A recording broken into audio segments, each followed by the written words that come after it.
Peace and blessings. This is Nubia I of the Blackberry Beauty Holistic Academy. Ancient African healing for the modern sister. Y'all, it is hot today. It's going to be 84 degrees in Oakland, California, the Bay Area. 84 degrees, and I think like tomorrow's going to be like 64. So what a temperature change. But anyway, we are not going to talk about tomorrow when we have today. So today I wanted to talk about my raw food journey. I have not spoken about my raw food journey in such a long time. And I know that there's a lot of people that told me, a lot of my members of my group, Wild Woman Who Run With The Womb, my $37 a month membership group, as well as my group, my intensive, all of them, actually, they always tell me, you know how I found you, Sister Nubia? I was Googling or YouTubing black raw foodists or black women raw foodists, and I found you. I was looking for Queen Afua, looking at a Queen Afua video, and I found your video underneath, right? Or I was looking for black women in health or black entrepreneurs, and I found your video. But most people say that they found me through Googling or YouTubing black raw foodists. And so many of you may not know, I know I have a lot of new subscribers, and I want to say welcome, welcome, welcome to the channel. I did start off talking about raw foods. I had been a raw foodist for, I think, just a few months at that point, and I was ecstatic about raw. I've never had felt so emotionally stable, so physically healthy, so I never looked so radiant, I never had so much energy until I started the raw food lifestyle. I'll just say diet, so we all know what we're talking about. It's a way of eating, but it really does become a lifestyle. You know, I really wonder too, I say, did my raw food life affect my lifestyle, or did my lifestyle affect me being a raw foodist? And I would say that my lifestyle affected me being a raw foodist, because I was already meditating, I was already getting up at 4, I was already doing Queen Afua's book, I was already a vegetarian and / vegan, right? You know, I was already a metaphysician. I was already interested in self-help and esoterics and the paranormal, if you will. So I think that the raw food for me was just the next step to opening up my third eye. You know, I remember reading Queen Afua's book, Heal Thyself and Sacred Woman, and I didn't realize when she said eat live foods that it was raw foods. You know, it's interesting, I had no picture of what that was. So even when I was all those years reading her book and doing her workbook, because it is a workbook called Sacred Woman, I didn't realize that she was talking or mentioning raw foods, and because I didn't know what it was. So I discovered raw food in a sense outside of Queen Afua, and it was actually a friend of mine a sister who is in her late 60s now, but was in her early probably 60s, and she is so beautiful. So I'm shouting out my raw food teacher, Mama Carmelita Taylor, from Oakland, California. She is gorgeous. So if you saw her, you'd be like, this woman cannot be in her 60s. She's black, she's beautiful, long locks, pretty brown skin, just a beautiful queen. And I always admire her, but again, she was into the herbs, she was a vegetarian, vegan, she was natural, and she was saying, Nubia, I've been studying raw foods. I think she was studying raw foods since maybe the 80s or even early 90s.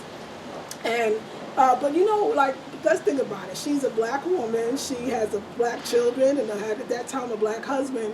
And black folks was not willing to give up their chicken. So she kind of was doing raw food in the dark, you know, raw food for herself, really. And when she met me, and I became interested, we were like, she taught me everything, recipes.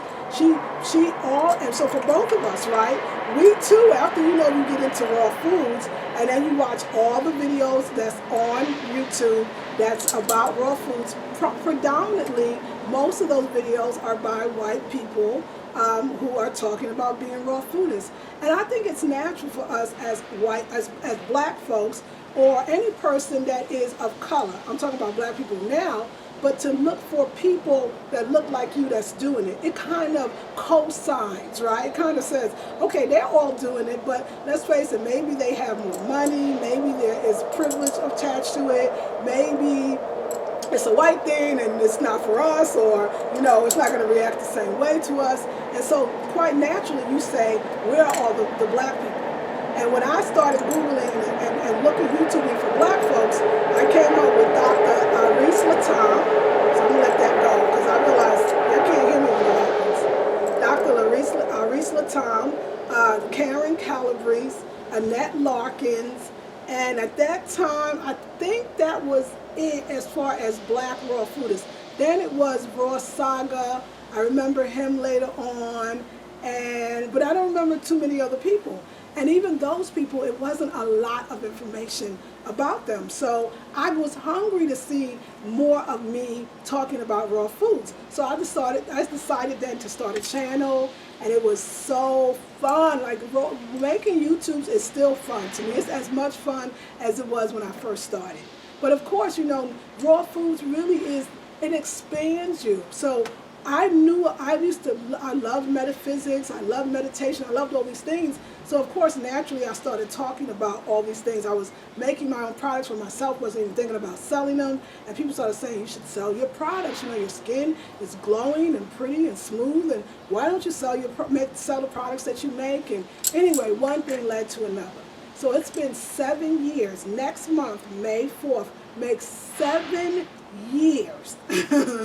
7 years since I've been on the raw food diet. And so what can I say about it? I absolutely love it. I feel like for the first time in my life, I am 100% raw, meaning consciously I'm not eating any kind of cooked food whatsoever, and I don't desire it. I don't miss it. I don't want it. Now, as many of you know that have been following me for the 7 years that I've been on YouTube, as a matter of fact, you know that I've had my challenges where I would eat cooked food.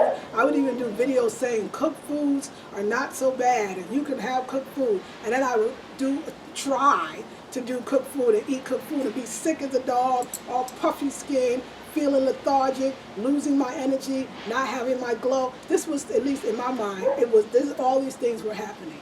And so I was like, no, I can do this. What is stopping me really from being raw? And I realized that raw food lifestyle is just one aspect of this thing called your lifestyle. So I really consider it a spiritual lifestyle that you incorporate raw foods.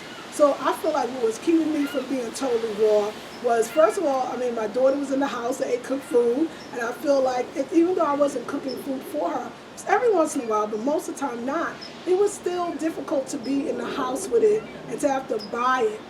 Now, y'all, it's myself and my husband, my daughter's in college, all I go and buy is raw foods. I don't have to have cooked foods in the house. My husband eats cooked foods every once in a while, but not a lot, and when he does, he cooks it himself. It's just different, right?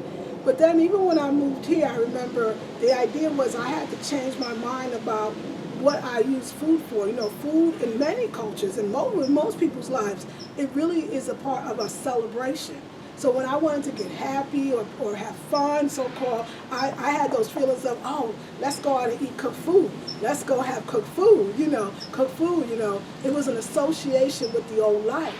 When I really fully embraced the life that I have and life that I've always wanted, which is this holistic life, really, even though I didn't know I always wanted it, I realized that it was okay to let go of the traditions that went along with cooked foods and create new traditions for me that goes along with raw foods. But I really want to sit here and think, like, when did I make that transition? Well, another thing for me was once I started eating cooked foods, I felt like my bones were weaker, that my body in general, that my immune system was weakened.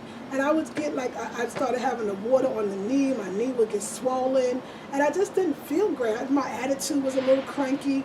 I got sick and tired of being sick and tired. I got so tired of doing it, and I kept thinking, look, you're not trying to fit in. You're almost a 50-year-old woman. You don't need the cooked food. It's not like it's providing you with something that you didn't have before. I really started talking to myself and saying, could I still have a great time and not eat cooked food? And I want to be clear in my own mind, when was that transition where I stopped being tempted? And my daughter go to college, that helped a lot. My man eats a lot of raw food, so that, my husband now, so that helped a lot. But I think it was just, it's almost like maturity. you know how when you start something, 7 years ago I was 7 years younger. So I don't know if I still totally knew myself and understood my mission and what I was doing in life. I think also too, it's the business that I have too. I think that has a lot to do with it, right? It's the business that I have, in that when you're counseling a lot of women, I do a lot of one-on-one consultations. When you're counseling a lot of women, you realize that how the consultations go. And I noticed when I was on Raw and stayed Raw, my clarity was just on point. I was able to intuit messages from the ancestors and spirit guides. I was just more available for my clients. And I want to, when you come to me, if you buy a one-on-one consultation from me, especially at $150 an hour, I want to make sure you go away saying, Nubia gave me the best consultation I ever had. I want you to get what you need. And so that became important to me, that when I had cooked food, I felt like I was struggling more. I was still giving good consultations, but it was more work, as opposed to when I'm Raw, it was just like this ease, right? This wonderful ease. And so, so I think that was it, I liked the way I felt, and I liked being connected to spirit. Like, you know how people get off on different things. Some women are shopping for shoes or clothes. Although I am a shopper, y'all, I realize that I've discovered that I love to shop. I do. I don't know. Maybe, I love to shop. I love clothes, and I'm really getting back into my true self. I like fashion, and my mother was a fashion designer. And so, I love to shop. But I also love, but what I love more than shopping than anything else is I like to do spiritual things. Like, I love to meditate. I love to take long baths. I love to sit in nature. I love to be in the sun. I love to be near beautiful flowers. I love essential oils, I love the spiritual life. I love it. Like, you can take everything from me. You'll never be able to take the spiritual life from me. So I love it. It's just it turns me on. It's where I want to be. I also love the creative life as well. And I was telling my man, I think that the clothes fall into my creative Leo side of myself, is this creative person. So that I love creativity, and I feel like the spiritual life allows you to be creative. It helps you. It connects you to your divine femininity, which I believe connects you to your divine creativity. So I love it, and I felt like when I ate raw foods, or when I eat raw foods, I am more connected to spirit. And that's my number one thing in life, is I want to be connected to spirit. I want to hear the messages. I want to heed the messages. I want to implement the messages. I want to be so close to spirit that nothing else matters, that nothing else matters. But as you know, just because we're spiritual, or, I don't want to say religious, because I don't know what it is to be religious. I've never had a religion. We studied and we even practiced different religions, but my mother never taught us religion as this is it, this is the only thing, and there's nothing else. We were more delving and diving into these different ways of being, right? Different ways of expressing ourselves, different ways of connecting to God, Goddess, the universe, the higher self, the divine one, the divine feminine. And I really am, I'm from that school, so I still love that way of being. And for me, though, I'm just as spiritual as I am. I'm very much into my culture. I'm very much into all things African. I'm very much into an expression of my African American culture, as well as my, Caribbean culture. I don't know it as much, although I've been to Trinidad a lot, and I've stayed a long time when I got there. I still am, that's all African culture to me, right? So I'm very much that excites me. And injustices, I'm very much about things that when I see an injustice, I want to make it right, especially when it comes to black people, and the things that we do, and the ways that we think, and the ways that we are. I'm very passionate about making our story heard. What is our narrative? Expressing ourselves, telling our own stories, and being okay with it. I want to bring validity to the black story. I don't want us to feel ashamed or to feel like we have to tone down our messages because other people are watching. Nobody else does that, so I'm not going to do it, And so that brings me to my wonderful consultations that I had today. Let me tell you how everything is spiritual. If you are a spiritual practitioner, you understand. If you want to be a spiritual practitioner, then you're going to really learn something that maybe you don't know, but maybe you do. Is that so everything is about you. As above, so below, as within, so without. Right? Everything is really about you. So when that person, becomes, when you're meeting people that's constantly angry, or people that's constantly sick, or people that's constantly dealing with a specific issue, it's because that's within you, and you're actually mirroring that, or you're attracting that in order, for me, I believe, in order to heal it. Right? That's why that is coming to you. So you learn lessons. So even though I'm so-called giving a consultation, right, and I'm leading the consultation, I know that that subject for that day is something that I either need to discuss, talk about, look at, explore, investigate. And so usually, too, life is so magical, so spiritual, so amazing, that I notice that if I have 2 consultations a day or 3 consultations a day with my clients, I notice that both of those consultations that day, or all 3, are similar. They're really all asking the same question, because that's the universe making sure that I get the message, right? And then I relay that message to you all. And so both of my clients today, I'll talk about my first client. She has a blog, and she's first of all, she has an outstanding life. She's happily married to a soulmate of 19 years, her only one. They own, I think, 2 construction businesses, very successful, has 3 or 4 kids. She homeschools them. Very successful sister. She's in my group, Wild Woman Who Runs with the Room, and she loves this community and the sisterhood. And even though she says I don't share a lot, I don't have in common a lot of the things, or I shared a lot of the issues that the women have, I'm so glad to be there. And because her life, she's a powerful, happily married to a black man, black woman, and she identifies herself as an African. I always love when I see a black American woman, or a Caribbean woman, wherever she is, identify herself as an African. It tells me something about who she is, and who she knows, and where she comes from, and her knowledge of that. Knowledge of self is everything, right? Know thyself. And so she was really, thinking about what she really wanted to do now, because, she does for her husband, she does for the business, she does for her children. How does she do for herself? And you know how that is. We do a lot for a lot. We're a lot to a lot of people. How can we be something for ourselves? How can we be something to ourselves, right? So I love it.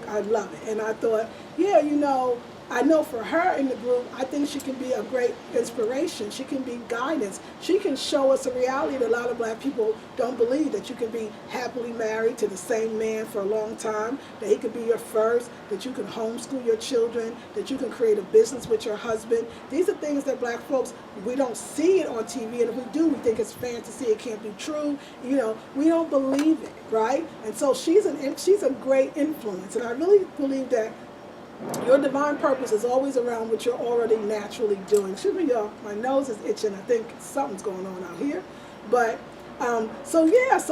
anyway, though, she really wants to, she has a blog, and she really wants to cater to black women. She's a black woman herself. She wants to cater to black women. She wants women to come and read her blogs. She's actually a vegan. She transitioned, I'm sure, from a meat diet to a vegan diet. And she wants black women to know more about veganism in many aspects. And of course, I gave her some suggestions. If I say myself, great suggestions.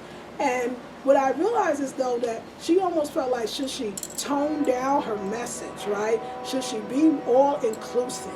Is she losing, in a sense, she didn't put any of these words, but the white dollar, should she change the way she writes? Should that be different from the way she normally speaks? All these things. No. Black women can support black women. I am a perfect example of that.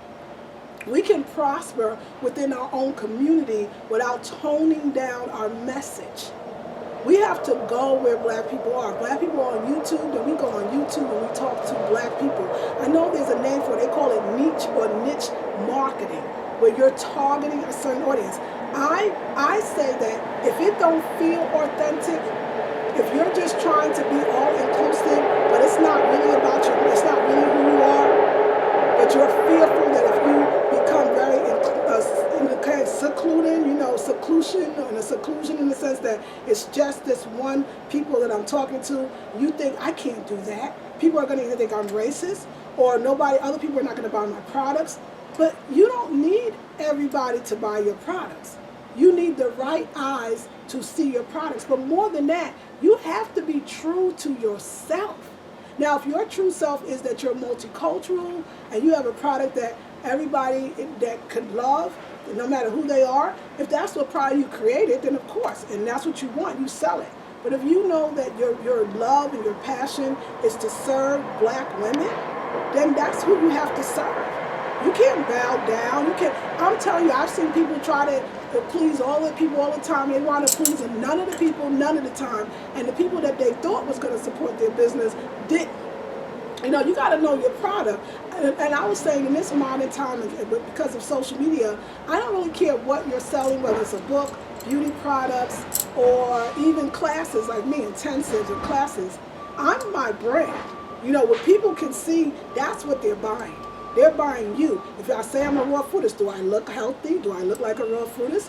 If I say that I am teaching classes, is that what my conversation is about? Metaphysics or holistic living? You know, if you're looking at me, you want to see if I'm looking like what I say I'm talking about. So if I'm dark chocolate with some beautiful nappy hair, okay, talking about black folks things, then that's who I'm catering to. And I don't have a problem with doing it, not in the least bit. As a matter of fact, my confidence grows more and more. Because when you decide on who you are, and then you be true to who you are, people will come because now they can find you because you're identifying yourself so that they can find you.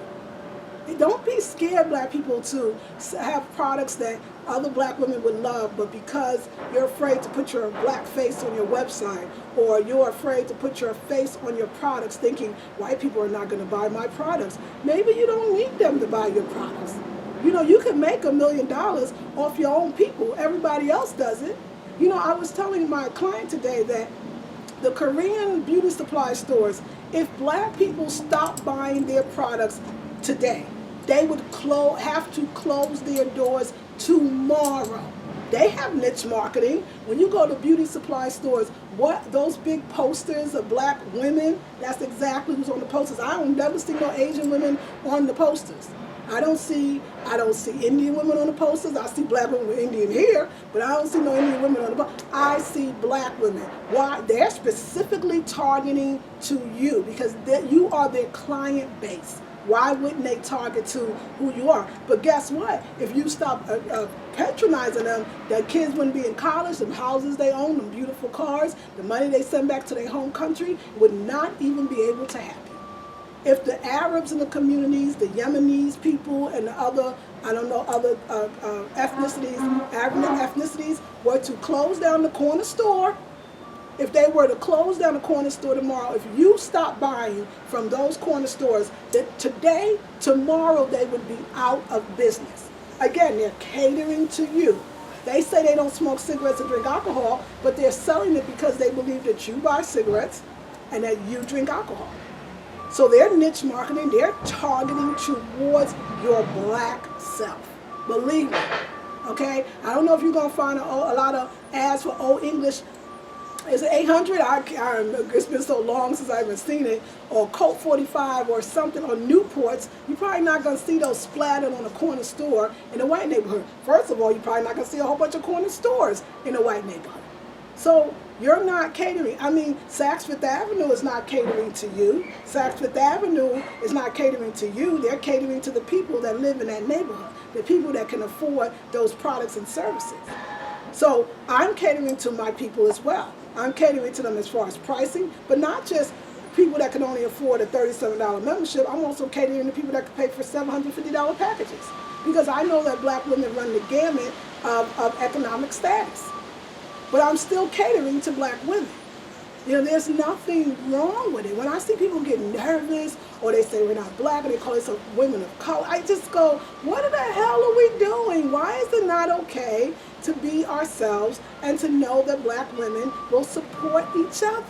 I know why, because it's not promoted. You know, you got the reality TV so-called, and they're fighting each other, and they're already trying to run up on each other, and they're jealous, and they're scrambling for the scraps because they think there's scarcity, because they don't know that the universe is truly and abundantly abundant. They don't know. Or either they don't like them, their own black selves, or they don't know that there's value in being black. You know, it's interesting. Every other culture knows that there's value in being black. Look at the terms that's now in the dictionary. They were started by black folks. They were created by black folks. Look at the music that even white videos will use. It's black music. Check out the commercials using black music or black lingo or black slang. Everybody knows it's popular. Everybody makes money off your culture except for you. And it's ridiculous. You create the culture and then somebody else markets it and then profits off it. Is that really right? That's not right. But it's wrong to be black. It's wrong to say you're black. It's wrong to market to blacks. It's wrong to want to. That's ridiculous to me. So I feel like we have to educate our people on the fact that it's okay to want to help just black women or market to black women or black men or black children, that it's smart. But I'm saying whatever your passion is, you cannot tone yourself down to make other people comfortable. And I understand that definitely comes from the enslavement, Holocaust, and slavery, where we had to bow our heads when a white person was present, where we couldn't gather with two or more of us could not gather in one place because they thought we were, planning a revolt. You know, I understand even in corporate America, you have to put on the white voice, and the mannerisms, and you got to act like, I don't know who told us this, but this is what we assume. Or I can't wear my natural hair to work, they believe, because white people feel more comfortable when you have straight hair. I don't know if that's true or not, and I really don't care. Because I'm not going to live, let me tell you, I don't believe, I know sometimes I say we only have one life to live. I mean in this lifetime, because I believe in many lives. I believe in reincarnation. I believe we never die. Our soul just goes somewhere and rests and come back and get another body. But in this life, it's so short. Why am I busy trying to live my life to please some people that may never really accept me? And even if they accept me, they may never understand me. And it's not my job to make sure that they do. It's not my job. If people want to be my friend, whether you're white, Asian, whatever you Latina, then you have to accept me and my African self, the way I walk, the way I talk, the way my body is shaped, the way I wear my hair, the color of my skin, and the things that I have to say. Because I have value, just like you. I am not going to tone myself down for anyone. And you don't have to do it either. That's why it's the Blackberry Beauty, Ancient African Healing for the Modern Sister. That's why my products are called Africa 7 Beauty. That's why I call myself an African. That's why I sit in the sun to get blacker. That's why I say my hair is happy and nappy. I'm not apologizing. And if I can get you to love yourself, you would be more prosperous. You would have more ideas. You would make more money. You would actually, we're thinking about the Chinese know that blacks are profitable. Why are they going into Africa? Why are they in Africa? Why are they in Africa? Why are they capitalizing on the Africans? Why? Why don't we as African Americans join forces with Africa? Why don't we as Africans in general throughout the entire continent come together? So that we can profit off each other. Profit is not a dirty word when you're also understanding that you're giving and receiving. You're providing valuable service to people who really need it. Now, there may be white women that are experiencing all kinds of fibroid tumors, endometriosis. I'm not saying that they don't. And my heart goes out to any woman that has womb issues, any woman that has womb problems. My heart goes out to you, no matter what color, who you are. That is not an easy thing. And the oppression of women in general is not cool. But the oppression of black women, not just oppressed by white men and white women, but oppressed by black men as well, that's horrible. That's what gets my blood boiling. That's what brings my passion out. That's what does it. That's what makes me feel good. That's my mission.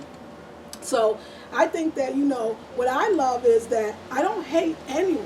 I do not. I have respect for all people. You respect me, I respect you. but I do have an affinity to my sisters. I do, and I do have affinity to do actually to other women of color. I admit that there's a connection there as well. But my sisters is me. When I serve you, I serve myself. So as many of you know, we have our this month intensive. It's the April intensive. It's all about the womb. 2, Ultimate Self-Care, the Art of Doing Nothing. You can still join this $97 for 4-week intensive. It ends, the last day to join is April 8th. So the last day, you got all day, all night, April 8th is the last day to join. It's $97. I would love for you to be there. My group, Wild Woman Who Run With the Womb, a $37 a month membership group. You can also join that to get that sisterhood, to speak freely. And even it's not like we in women, Wild Women Who Run With the Womb, we always talking about black people and black things and black circumstances. We are black. We don't have to talk about it. We live from it. We talk about higher spiritual things. We talk about mundane, everyday things. Girl, my daughter's father, my children's father is acting funny. Should I take him to court or not? You know, he doesn't want to pay child support, spend time with the children. We're talking about those things. And now we're talking about it. We're giving solutions and helping the younger sisters or the older sisters out. We're talking about how to heal the womb. We're talking about how to have better relationships. We're talking about the art of doing nothing. We're talking about those. We're talking about issues that really could be considered universal, but because it is us, it's our issues. We're also talking about very specific things that a lot of black women deal with and go through. And we're using the language that we're most comfortable with. Just because we speak English doesn't mean it's the same English that everybody else speaks. You know, there is a thing called black epistemology. Black epistemology. How do I know what I know? Why do I know what I know? And how do me being black use my same words and my mannerisms to express myself, and how that is okay? There's a woman, her name is Patricia Collins. There's another, Patricia Hill Collins. Patricia Hill Collins, she is a master of black epistemology, about how black women know what they know, how they express what they know, how they convey what they know. I'm not telling you stuff that's not practiced in colleges and universities. I was I majored in ethnic studies. You didn't know that, huh? Ethnic studies, healing, all kinds of things. Yeah. So, as spiritual as I am a black warrior. I am a black woman who is spiritual. I don't want to be. I remember there was something going around where it was a sister posted that, you know, until we realize that there is no color and there is no gender and we are all one, and there is yes, on a metaphysical, spiritual level, that's true. But the only people that I know that benefit from talking like that is white folks. I don't know black people that benefit from We Are the World. I don't see us benefiting, because I do not want my color, my culture, I don't want that to be erased. I don't want you to see me as colorless. I don't want that. And I don't see you as colorless, so please don't see me. Because if your color benefits your circumstances, you know, then you should talk like that all day long.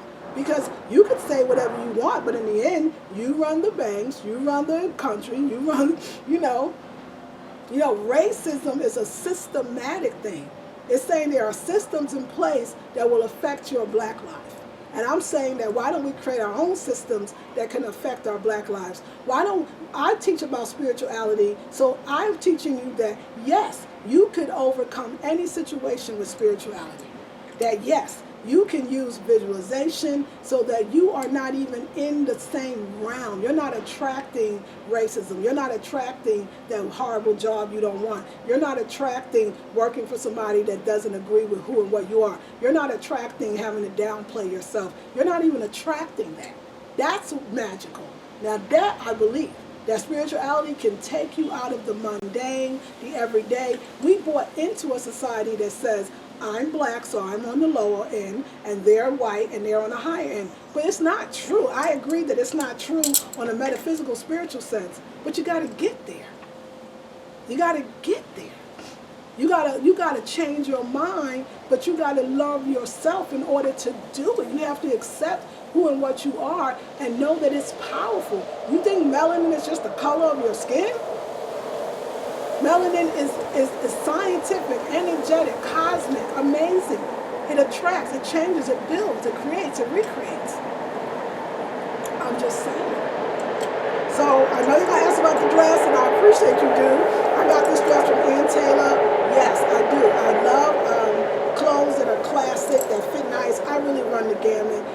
love it. So yes, I am a black woman, and I do, and yes, Ann Taylor is not a black designer. She is a white woman, I'm sure. I don't know her, but I'm sure that she is.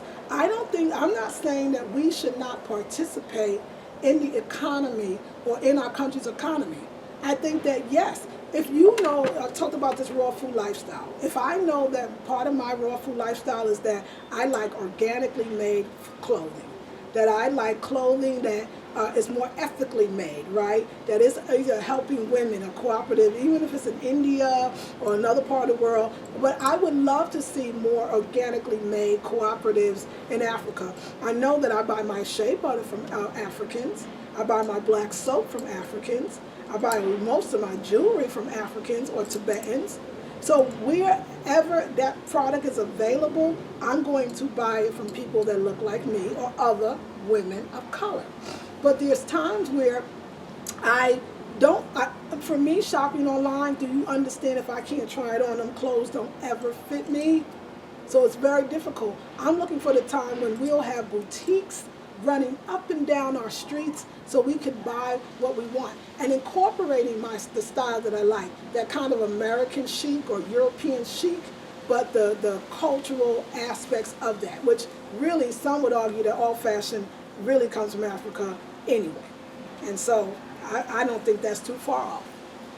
But I say to you that we can participate, we can go to the restaurants we like to eat at, because right now if you want a vegan or raw food restaurant, sometimes a lot of them are white owned, especially in California. You know what, y'all, maybe on the East Coast too, there's more raw food restaurants that's black owned, more black owned vegan places. There's one in LA, but like I said, the one in LA I absolutely love. It's called The Stuff I Eat.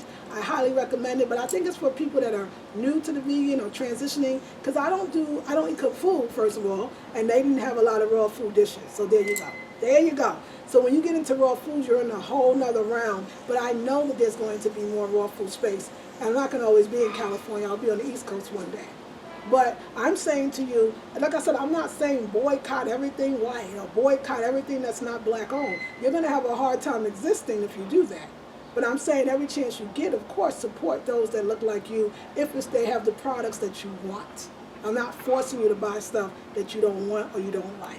You know, eventually I love to have my clothes made and I love African fabrics, but I want a certain fit and I want a certain style, and they're doing it. I look at Facebook all the time where they're uploading African clothing that you can buy online, and I do buy it, and they don't fit me because I can't try it on. I need to be able to try on my clothes, and I gotta tell y'all, I'm not the biggest clothes shopper online because I like that immediate result. I like to still go into a store, try on the clothes, know that they fit and buy it, not order it online and then wait for it to come. Ooh, I want to wear it today, not tomorrow or not the next day.